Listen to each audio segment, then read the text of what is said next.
time. I'm Jennifer Kaytin Robinson. I'm really excited to be here to talk to the director, writer, stars of Fair Play. With us today we have Alden Ehrenreich, Chloe Domont, and Phoebe Dynevor.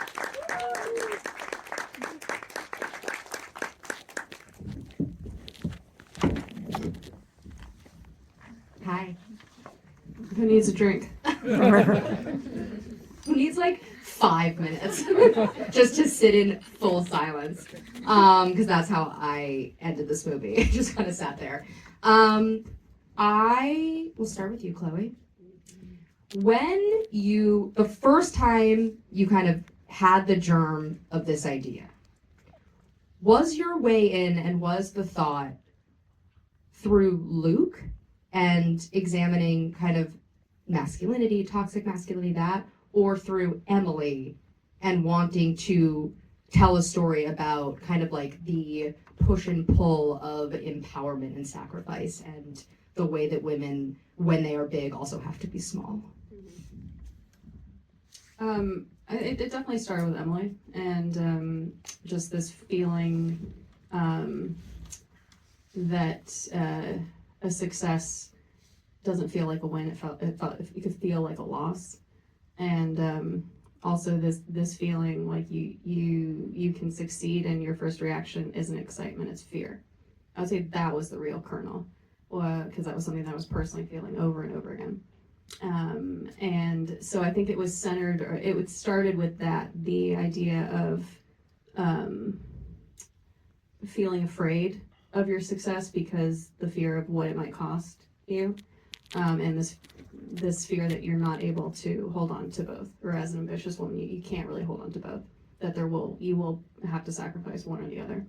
So I think it started there, but it was so tied to male fragility, and this feeling of needing to minimize oneself to protect a relationship.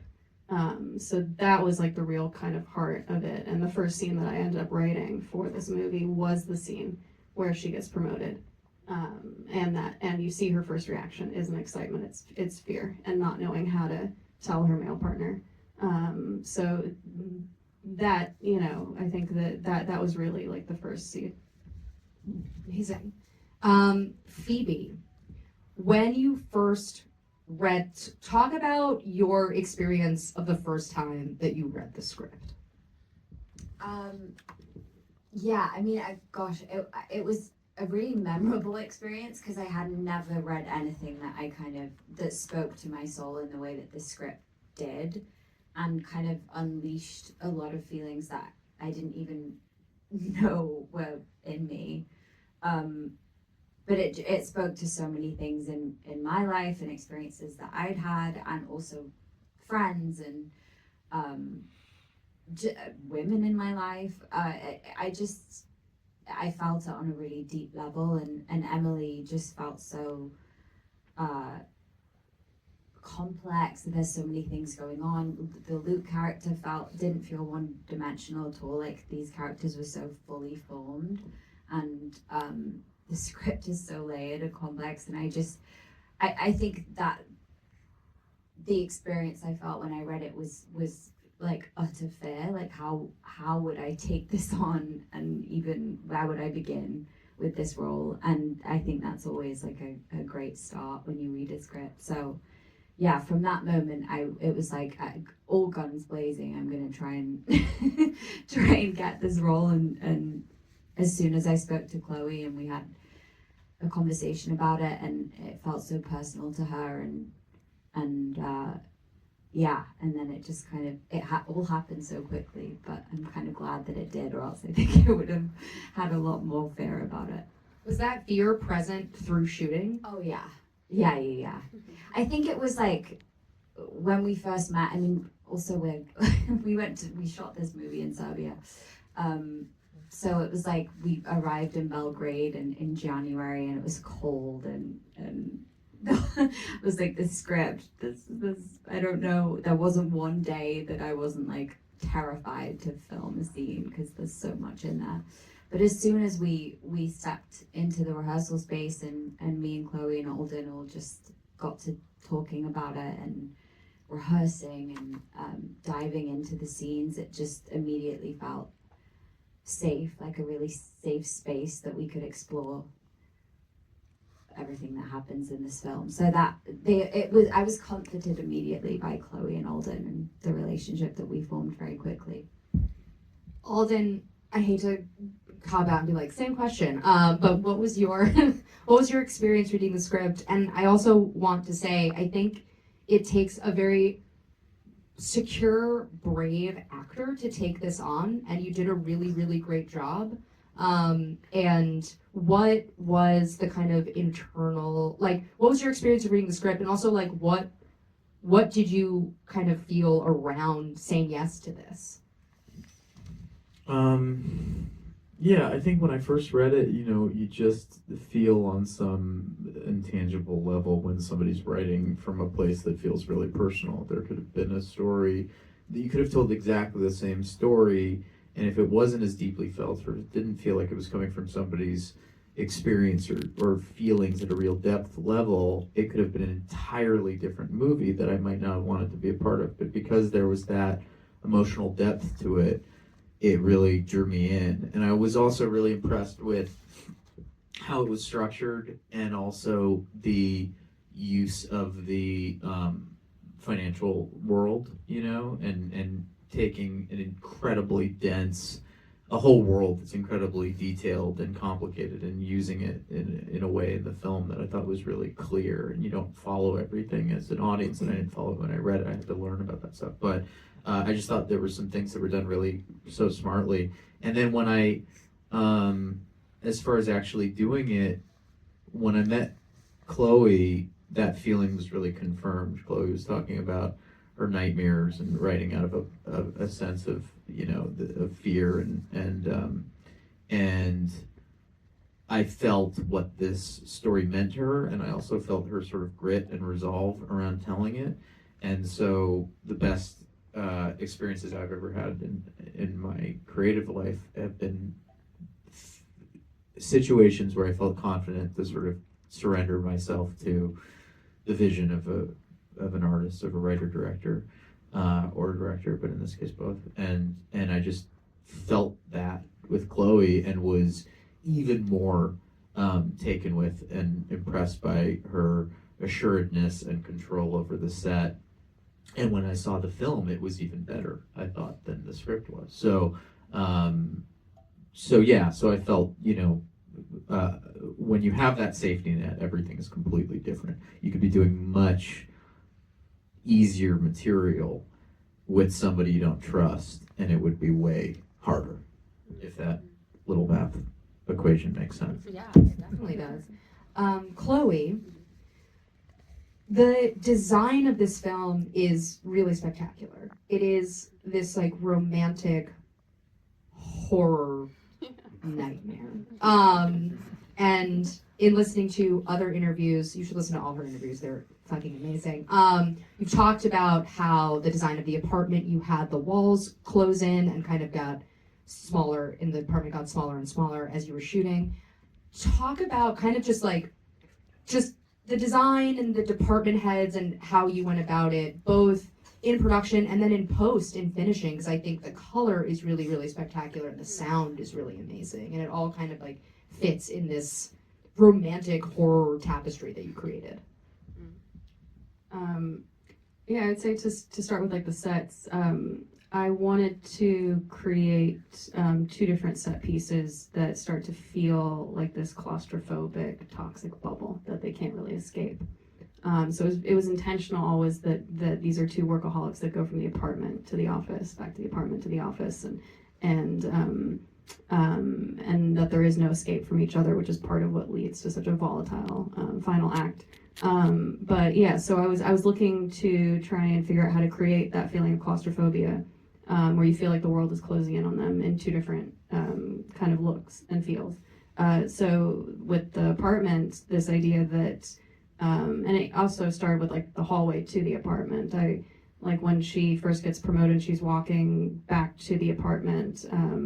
I wanted like the hallway to the apartment just to feel like, you know, she's walking to the guillotine in a way. And so the feeling of that kind of long confinement, like a prison or something, and just confined by these long hallways. That was my idea for like the apartment building. So then in their actual apartment, I talked to my production designer, Steve Summergill, who's like amazing. And I said, I would love to be able to have walls that we could bring in, because also that's the beauty of being on stage, is you can do shit like that, you know. So we did, and it wasn't anything that I ever wanted anyone to notice or get surreal or Charlie Kaufman-esque with it. You know, it was just a way to feel like the world is closing in on them, and whether or not you see it, it was just fun to feel. But yeah, the idea that they're confined by these long hallways and I think was really important to me in that space. And then in the office, this idea that it's a fishbowl and there are no walls and they can't hide from each other, so they're always in each other's sight, was also very important to me. And in the reflections, you know, they can always kind of see each other in the corner of their eye or through the reflection. So yeah, that was pretty much you know, a lot based on the set design. And then in terms of like the sound, I wanted, well, I told my sound designers, I said, design this like a horror film. So we used a lot of tropes, but I would spin it a little bit. So like when she comes home and she tells him she's been promoted, I wanted it to be so quiet, like so uncomfortably quiet. But then we added like floor creaks and you know, just little things like that, like using horror tropes. But so when he starts to come towards her, and she doesn't know how he's going to respond, how he's going to feel, and we just hear the floor creaks and that like deafening silence, like stuff like that helped just really build the tension there. And then I would say with like the city, you know, when we get to more abrupt, abrasive sounds, when shit gets crazy and then that bubble kind of bursts. I told him, I wanted the city to start to feel like an antagonist as much as the characters become to each other. So like the subway, I just wanted the sounds of the subway and the screeches just hurt and become piercing, and to feel like the city is violating them as much as they are violating each other. That's amazing. You had a rehearsal process. You spent a week/2 weeks working together. For all three of you, really, were there moments in that rehearsal process that legitimately surprised you? Like, what were those moments when you were in that process with each other that you felt locked in, and also like when did you truly kind of like, especially with the two of you as scene partners, feel like surprised by the other in like an exciting way? Oh my gosh. I mean, I'd never rehearsed in the way that we rehearsed. But Alden was kind of interesting because he brought these, like, we role played a little bit. And I just remember Alden saying, why don't we role play?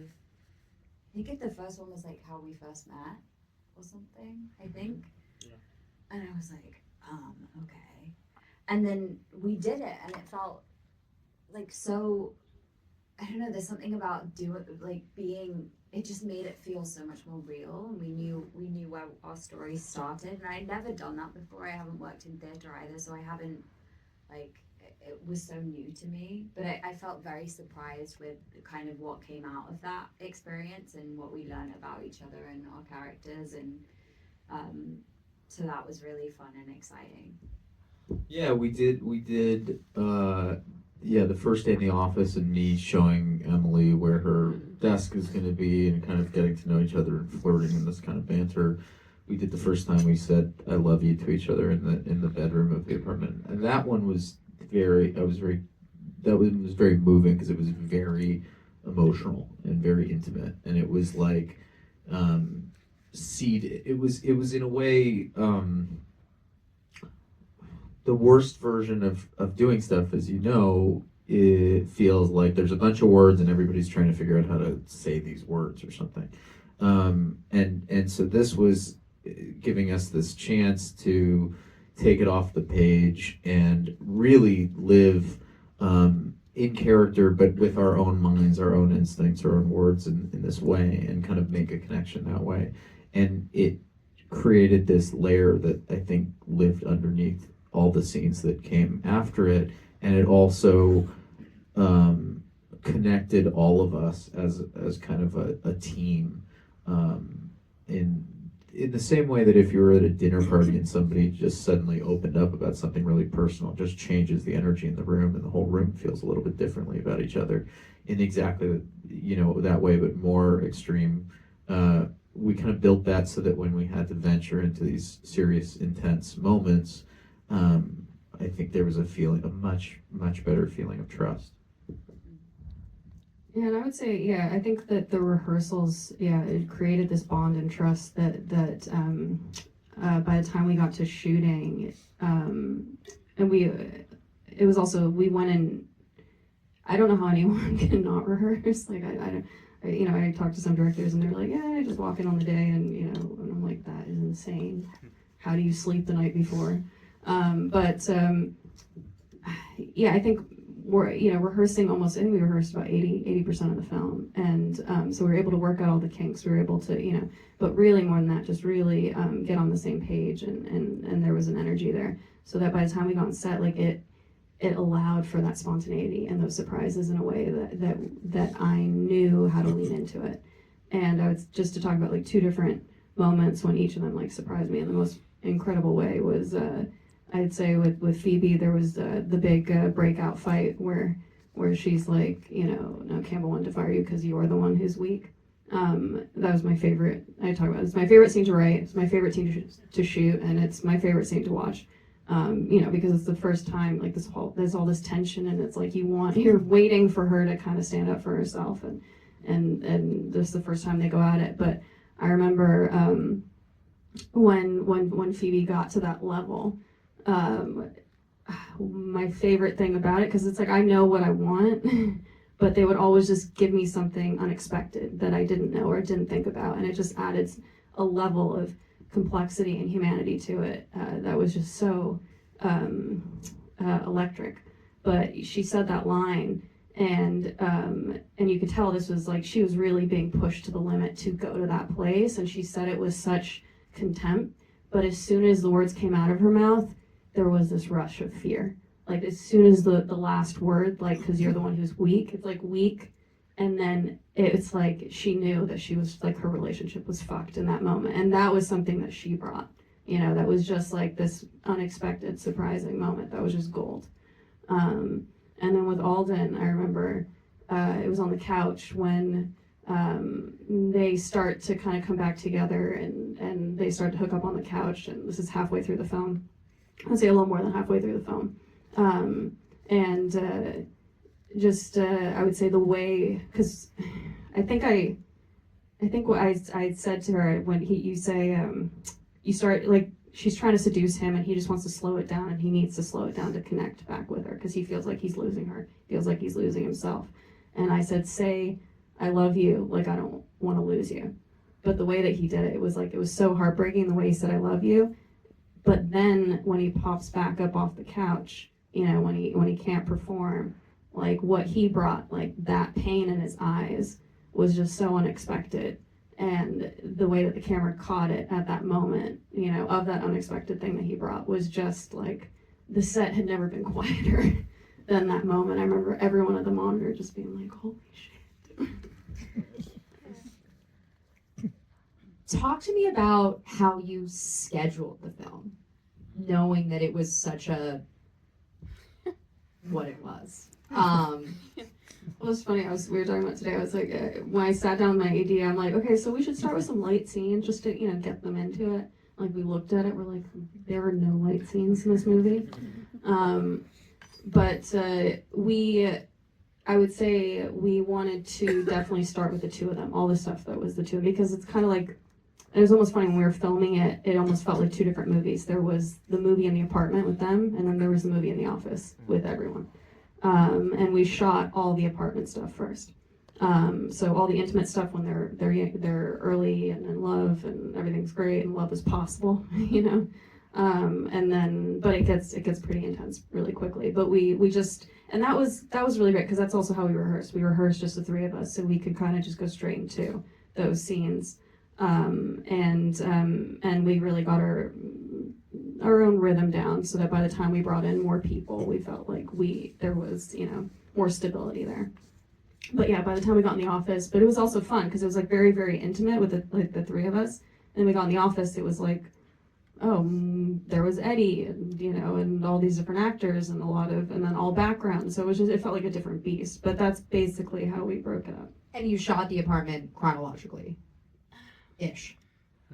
As much as we could. Yeah, as much as we could. We started like early on with the scenes, the shower scenes, and went on the floor. I think, the first scene we shot was Engagement. yeah, the engagement on the floor when they wake up and they're drunk. Yeah, and then we shot them dancing, slow dancing, in the shower scene. And that's when I knew I had a movie. By the way, was the way that they looked at each other in that moment, slow dancing in the shower. And it's just like chemistry. It's either there or it's not. Like, you can do things to build it up, but and I definitely think our rehearsal period allowed for that. But it was like, just there was that one take that was just absolute magic in the way they looked at each other, and I knew that I had a movie. Was there a moment for both of you when you kind of were like, oh fuck, this is gonna be good? Maybe when we first took our masks off. Like, that was like a period of us just being like, and touch this part of the body. No, it was I think probably the rehearsal period, honestly. There was like a moment where it was just I just remember being like, this is what I came into the movie business for, like, because it just felt so free and fun and exciting. But then I'm trying to think of, I think maybe the shower scene actually for me too. I think there was something there's also something really freeing about being in a shower, like running water when you're an actor and there's cameras there, because it's like very strange. So if you can kind of ignore the rest of it, I think there was a moment where we were filming the scene and it literally just felt like it was me and Alden there. Right. And Chloe, weirdly, also, like, just right next to the shower. You guys good? Yeah. Well, actually, just to say that, I remember you guys, I remember because you couldn't really hear us with the running water, and I remember that was the opening dolly take, and you guys were just giggling, and you kept like moving around away, and right when the camera would come to you, like you were like having too much fun in there, and it actually kept messing up the take in a way that I was like, you guys, can you hear us? And you couldn't hear us because you were just in it, but it was amazing. Yeah, you guys were just like giggling like two little kids in there, and we were trying to get the shot. I also remember like really holding on to the moments, like, because I think all our like nice Right. stuff Yeah. was up first. Yeah. And then there was one scene where I was like, this is our last nice scene. The rest of it is just, it's all downhill from here. Right. I remember that being a really fearful moment. I was like, oh, this is, it's just brutal now, from now on. What discoveries did you make in, like, you write a script, you're by yourself, then you're in production, you make discoveries. What discoveries did you make there? And then what discoveries did you make in the edit? It's a great question. Empathy for Luke. No, but seriously, I think the first few drafts that I wrote from a place of anger and pain and shame, and then the more that I kind of really put myself in his shoes, I allowed myself to empathize with him, even if I didn't like him, and I think that allowed me. I thought that's the more interesting version of the film, and seeing that he's this is a man in pain, and he's struggling with stuff he doesn't want to be struggling with, but he is, and he doesn't know how to deal with that pain and that insecurity, and so it starts to come out in poisonous ways. And just really thinking about that, and thinking about his character, and what I really tried to do with this movie, and then I put in the later drafts of the script, and then Alden just took to another level, was just this idea that like it's not his fault for having these feelings, right? Those feelings are not his fault. This is a societal systemic problem that raises boys to believe, that success is a zero-sum game, that masculinity means one thing, that men are supposed to achieve and be the breadwinners and all these things. And so, if that's how you're raised and that's how you're wired, and then, you grow up and those things aren't amounting, it's like, I can understand why he's feeling that way. What he does with those feelings are not okay, and that's where the cautionary tale kind of comes. How he weaponizes his pain and his insecurity against her is not okay. But, I tried to basically see, like, okay, if I can kind of be in his shoes and understand what it is to that feeling that if all your self-worth is on achieving this one thing and you don't get it, like, it's crushing. And I can understand what that feels like, and so I really tried to lean into that in moments and to show that struggle between wanting to support someone, wanting to love them, but also this feeling of needing to get there first. And the struggle between those two things, like, that is really the heart of where I think the friction and the tension lies in the workplace and behind bedroom doors. And so that's really what I wanted to sink my teeth into. But I thought, I would say, that was really the discovery, was just realizing that is the more interesting version of the film. And there's another, version of the film where I could have villainized him, and then I could have also made her just more of a stereotypical victim. And I wasn't interested in doing that. I think because it's a lot more complex. And even with Emily's character too, I wanted to show that how women are forced to play ugly to survive. And there's also a version of the film where it could have just ended when, where she is the victim and that's it. And I was like, well, that's not interesting to me either. It was interesting to end on her reclaiming the power. So I would say in terms of the edit, then I leaned into that even more. So there was definitely, it's crazy actually with this movie. When you got into the edit, you dial one scene a little bit more in his favor, it actually makes you hate her. You dial the scene a little bit more in her favor, it makes you like it had to be just right with looks and comments and all of that. It was really wild actually. But in the edit, I leaned more towards him than I had in the script. Alden, what was your process in creating Luke? Because he is not a villain. Like, there is a version of this movie where he just feels like a villain, and he really feels so nuanced, and just you find yourself feeling for both of them in ways that I didn't expect to feel. So what was that process and kind of like living inside of him? Yeah, I think it's kind of doing, you're when you're inside of it, you have to excise judgment for any character that you play, despite what they are doing, and try to, do the things that you can to get connected to them. And I thought that there was